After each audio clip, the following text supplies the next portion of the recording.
Dictation start now. The annual budget is also an opportunity for the government to outline its priorities for the year to come.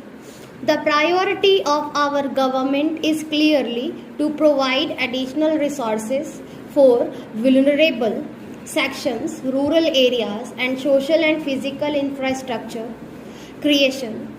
The government shall also endeavour to continue with the ongoing reform program and ensure the passage of the constitutional amendments to enable the implementation of the goods and service tax, the passage of insolvency and bankruptcy law, and other important reform measures which are pending before the Parliament.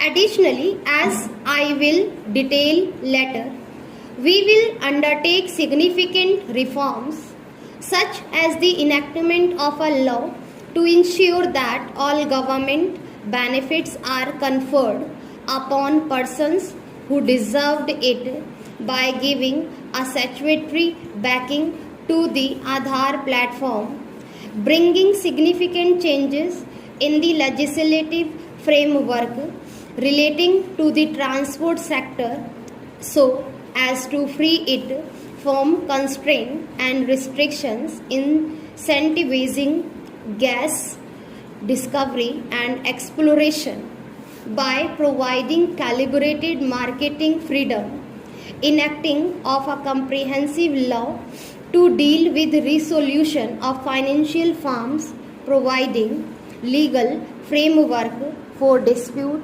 resolution in PPP projects and public utility contracts, undertaking important banking sector reforms and public listing of general insurance companies and undertaking significant changes in FDI policy. Our agenda for the next year is therefore to transform India in this direction. My budget proposals are therefore built on this transformative agenda with 9 distinct pillars. Let me first take up agriculture and farmers' welfare.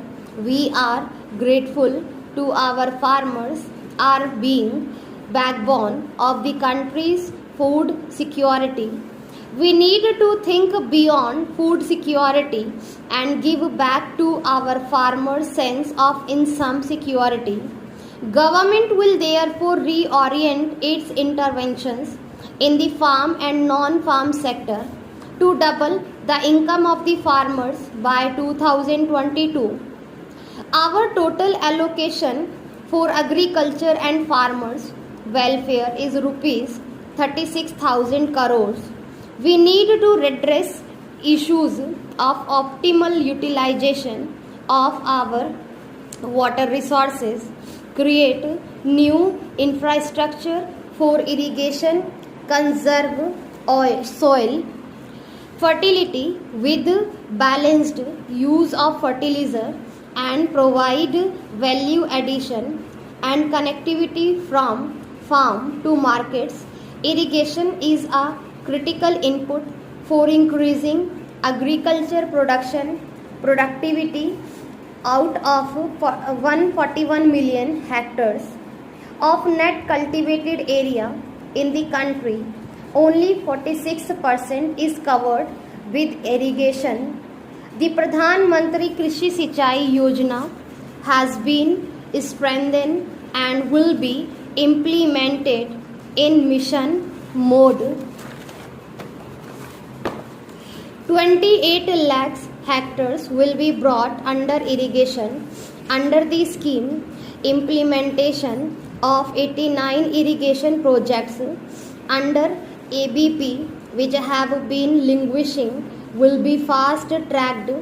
This will help to irrigate 80 lakhs hectares. These projects require rupees 17,000 crore next year and rupees 86,000 crores in the next 5 years. We will ensure that 23 of these projects are completed before this financial year's, a dedicated long-term irrigation fund will be created in NABARD with an initial corpus of about rupees 20,000 crores. To achieve all these, a total provision of rupees 12,000 crore has been made through budgetary support and market borrowings simultaneously. A major program for sustainable management of groundwater resources has been prepared with an estimated cost of rupees 6,000 crore and proposed for multilateral funding at least 5 lakh farm ponds and dug wells in rain fed areas and 10 lakh compost pit for production of organic manure will be taken up. By making productive use of the allocations under MG Narega, the Soil Health Card scheme is now being implemented with greater vigor. Through this, farmers get information about nutrient level of the soil and can judicious use of fertilizers. The target is to cover all 14 crore farm holdings by March 2017. Rupees 300 crore has been provided for national project Soil Health and Fertility. Besides 2,000 model retail outlets of fertilizer companies will be provided with soil and seed testing facilities during the next 3 years. Fertilizers companies will also co-market city compost, which increases the efficiency of chemical fertilizer.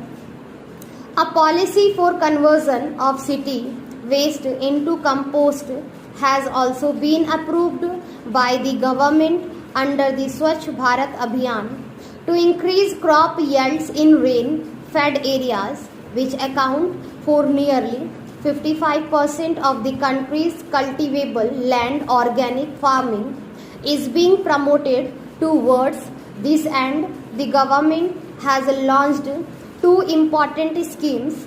First, the Pamparagat Krishi Vikas Yojana, which will bring 5 lakh areas under organic farming over a 3-year period. Second, the government has launched a value chain based organic farming scheme called Organic Value Chain Development in Northeast region. The emphasis is on value addition so that organic produce grown in these parts find domestic and export markets. A total provision of rupees 400 crore has been made for these schemes. Access to markets is critical for the income of farmers. The government is implementing the Unified Agriculture Marketing Scheme, which envisages a common e-market platform that will be deployed in selected 585 regulated wholesale markets.